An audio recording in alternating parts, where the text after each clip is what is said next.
پہ سو رہی ہے, تیرے کہنے پہ تیرا کپڑا دھل رہی ہے, تیرے کہنے پہ تیرے گھر کی صفائی کر رہی ہے, تیرے کہنے پر تیرے باپ کی بھی عزت کر رہی ہے, تیری ماں کی بھی عزت کر رہی ہے, تو پتا چلا میرے آقا نے بھی 25 سالہ عمر میں 2 مرتبہ بیوہ ہونے والی خدیجۃ الکبریٰ کو قبول ہے کہا تھا. یہ اس کی برکتیں ہے کہ آج بیوی تیرے کہنے پہ جی رہی ہے, اگر تو کہے گا تو مر کے بھی دکھا سکتی ہے.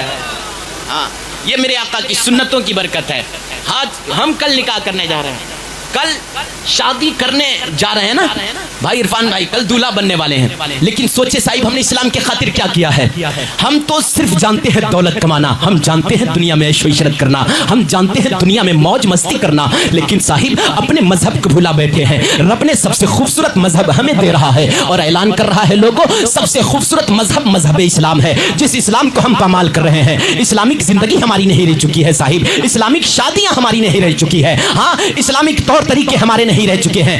آج بھی صاحب میں کہنا چاہوں گا ہم اسلام کی اہمیت اس لیے نہیں دیتے ہیں, ہم تو جانتے نہیں ہیں کتنی مشکلوں سے اسلام ہم تک آیا ہے, بڑی پریشانیوں کے ساتھ اسلام ہم تک آیا ہے. میرے آقا نے طائف کی گلیوں میں پتھر کھائی ہے تب اسلام ہم تک آیا ہے, آقا نے پیروں میں کانٹا چبھوایا ہے تب اسلام ہم تک آیا ہے. اگر آج ہم شادیوں کا لطف لے رہے ہیں, یہ کمال آپ کا نہیں ہے, آپ کی دولتوں کا کمال نہیں ہے, آپ کی دنیا میں ایکٹیویٹیز کا کمال نہیں ہے, ہاں آپ کا یہ اسٹیٹس نہیں ہے کہ آپ کسی لڑکی کو ہاتھ لگا دیتے, آپ کسی لڑکی کو اپنے گھر میں لا کر خادمہ بنا لیتے, یہ آپ کی کوئی اوقات نہیں ہے کہ آپ اپنے گھر میں کسی لڑکی کو لا کر رکھ لیتے. یہ کمال تو آمنہ کے لال کا ہے, اس نے پتھر کھائی ہے, آج شادیوں کا لطف لے رہے ہیں. مصطفیٰ نے طائف کی گلیوں میں گالیاں سنی ہیں, آج ہم اسلامک زندگی گزار رہے ہیں. میرے آقا نے طائف کی گلیوں میں لوگوں کا ظلم و ستم برداشت کیا ہے تب آج ہماری خوشیاں سلامت ہے. اگر مصطفیٰ نے مکی کی گلیوں میں لوگوں کے ظلم کو برداشت کیا ہے, آج ہماری گھر کی بیٹیاں سلامت ہے. مصطفیٰ نے طائف کی گلیوں میں پتھر کھایا ہے تب ہمارے بیٹے سلامت ہے. اگر باپ کی زندگی سلامت ہے, کمال آمنہ کے لال کا ہے, ورنہ ہماری کوئی اوقات نہ تھی کہ کسی لڑکی کو ہاتھ تک لگا دیتے. مصطفیٰ مکے کی زمین پر آئے ہیں, اعلان کیا تھا لوگوں نکاح کرنا میری سنت ہے, اور آج تک پوری کائنات میں دنیا نے سمجھی ہے یہ نکاح کرنا کسی کے باپ کی سنت نہیں ہے, مدینے کے رسول پاک کی سنت ہے. آج کائنات نکاح کر رہی ہے اور مصطفیٰ کی سنت پہ عمل کر رہی ہے اور اعلان کر رہی ہے کہ سنت مصطفیٰ پہ ہے. جینا میرا کیسے ڈوبے گا سفینہ میرا, اور چیر کر دیکھ لو یہ سینہ میرا, دل ہے یا شہر مدینہ میرا. ہاں, آج اعلان کر رہی ہے پوری کائنات, پوری دنیا کیوں آج مصطفیٰ کی سنت اور کیوں مصطفیٰ کا فالوور بنی ہوئی ہے.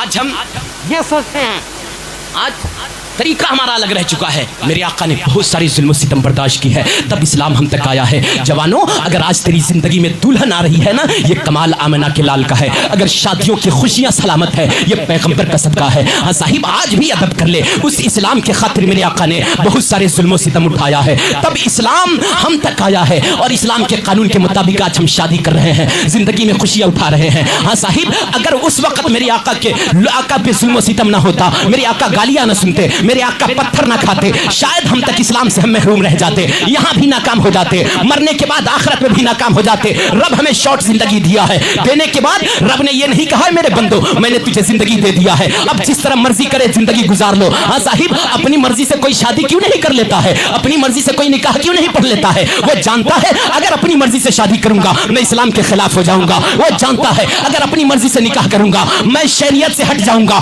ہاں اللہ بھی ناراض ہو جائے گا, مدینے کا مصطفیٰ بھی ناراض ہو جائے گا. آج پوری کائنات مصطفیٰ کے فرمان کے مطابق نکاح کر رہی ہے. ہاں صاحب, میں پوچھنا چاہوں گا, رب ہمیں پیدا کیا ہے تو چھوڑ نہیں دیا ہے جیسی مرضی کرے زندگی گزار لو. لیکن صاحب, آج ہم رب کے پیدا کیے ہوئے بندے ہیں, لیکن رب نے ہمیں قانون دیا ہے, زندگی جینے کا دستور دیا ہے, زندگی جینے کا سلیقہ دیا ہے. رب نے ہمیں زندگی جینے کا طریقہ بتایا ہے. طریقہ کیا ہے صاحب؟ رب فرما رہا ہے میرے بندے سب سے خوبصورت تو تجھے بنایا ہے, تو سب سے خوبصورت ہونے کے ناطے ہمارا اعمال بھی سب سے خوبصورت ہونا چاہیے, ہمارا کردار بھی سب سے خوبصورت ہونا چاہیے, ہمارا رفتار بھی سب سے خوبصورت ہونا چاہیے, ہماری شادی بھی سب سے خوبصورت ہونا چاہیے. لیکن شادیوں پہ نظر ڈال صاحب, آج اپنے معاشرے میں شادی بھی ہو رہی ہے سنت مصطفیٰ سے ہٹ کر کے ہو رہی ہے. آج مصطفیٰ کی سنت ہماری شادیوں میں بھی نظر نہیں آ رہی ہے. ہاں, کتنی دیر نظر آتی ہے سنت, جتنی دیر ایک مولانا بیٹھ کر کے دولہا سے قبول کرواتا ہے, ہاں اتنی دیر سنت نظر آتی ہے. جتنی دیر دولہا کو سجایا جاتا ہے, دولہا بنایا جاتا ہے,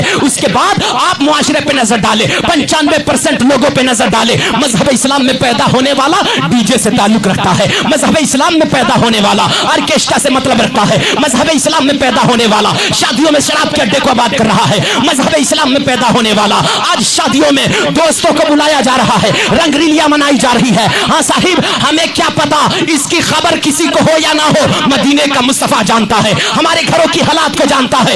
آج شادیوں میں ہمارے بیٹے نافرمان ہو رہے ہیں، ہاں بیٹیاں بے پردہ ہو رہی ہے، آج شادیوں میں مصطفیٰ کی سنت نظر نہیں آ رہی ہے۔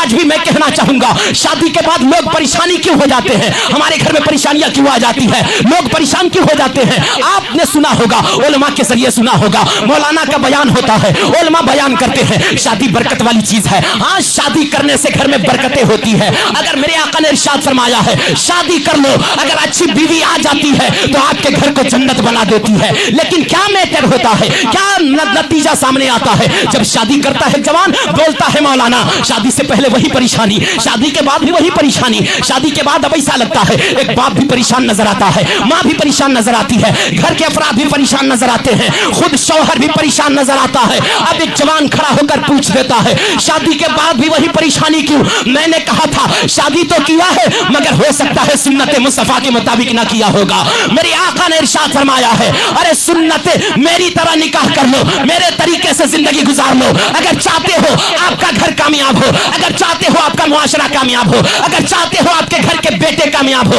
اگر آپ چاہتے ہو آپ کے گھر کی بیٹیاں کامیاب ہو، اگر آپ چاہتے ہیں آپ کی بیویاں کامیاب ہو، اگر آپ چاہتے ہیں ہر فرد کامیاب ہو جائے تو قانون دنیا دار کا نقل نہیں کرنا ہوگا، پکچر کی اداؤں کی طرح نہیں جینا ہوگا، سیریل کی اداؤں کی طرح نہیں جینا ہوگا، دنیا کے اسٹائل کی طرح نہیں جینا ہوگا۔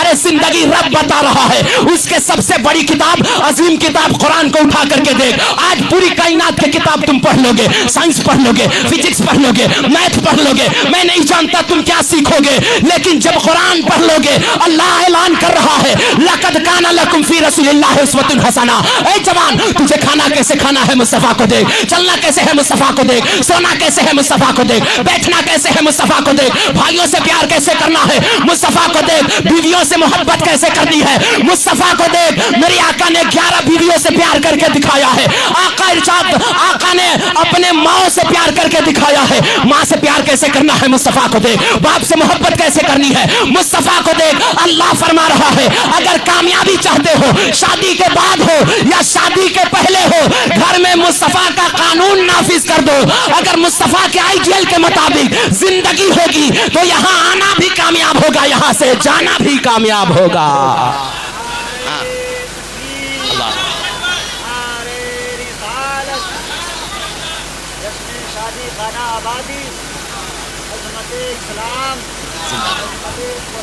زندہ باد، زندہ باد، اللہ اکبر یا رسول اللہ۔ ہاں صاحب، آج ہم طریقے سیکھ لیے ہیں دوسروں کا، آج ہم طریقہ اپنا لیے ہیں غیروں کا۔ ہاں صاحب، ہمیں تو ہونا یہ چاہیے سب سے عظیم نبی ہمارے درمیان آئے ہیں، سب سے پاورفل نبی ہمارے درمیان آیا ہے۔ جوانوں، ہماری اوقات کیا ہے صاحب؟ آج ہم نے غیروں کو دیکھا ہے، کسی کو مالدار ہوتے دیکھا ہے، ہم یہ سوچتے ہیں دیکھو فلاں کیسے مالدار ہو گیا، اس کے اسٹائل کو اپنانے کی کوشش کرتے ہیں۔ ہم نے یہ نہیں دیکھا وہ حلال کما رہا ہے یا حرام کما رہا ہے، ہم نے دیکھ لیا صاحب پکچر کے ذریعے کسی ہیرو کی طاقت کو دیکھا، اسے پیار کر بیٹھا، ہم نے یہ سوچا صاحب فلاں نے طاقت کیسے اپنائی ہے، ہم یہ نہیں دیکھتے ہیں اس کا کام حلال ہو رہا ہے یا حرام ہو رہا ہے، ہاں اس کا کردار کیسے زندگی جی رہا ہے، وہ کیسے زندگی گزار رہا ہے، ہم نے کچھ نہیں دیکھا، طریقے کو اپنایا صاحب، کبھی ہیرو کے آئیڈیل کے طریقے کو اپنایا ہے، کبھی سیریل کے طریقے کو اپنایا ہے، کبھی مالداروں کے طریقے کو اپنایا ہے، ہاں صاحب کبھی دنیا کے بڑے نیتاؤں کے طریقے کو اپنایا ہے۔ کسی کی کوئی اوقات نہیں ہے صاحب، اگر اوقات دیکھنا چاہتا ہے کبھی قبرستان کا جائزہ لے لینا، قبرستانوں میں جا کر کے بیٹھ جانا تھوڑی دیر، آپ کو نظر آئے گی یار یہ فلاں سیٹ کا قبر ہے جس کا قبر کا نشان ختم ہو گیا ہے، آپ کو نظر آئے گی وہاں اکڑ ختم ہو جائے گی، آپ کو نظر آئے گی یہ فلاں پردھان کا قبر ہے جس کے قبر کا نام و نشان ختم ہو گیا ہے۔ پھر غرور کس بات کی صاحب، اکڑ کس بات کی، کس کے اسٹائل کو اپناؤ گے؟ ارے یاد اگر اسٹائل کو اپنانا ہے تجھے سب سے پاورفل رب نے تیرے درمیان سب سے طاقتور سب سے حسن والا میرے محبوب کو بھیجا ہے۔ آج دنیا کے حسن میں فدا ہو جاتے ہیں، جانتے ہو یہ دنیا کا حسن ہے،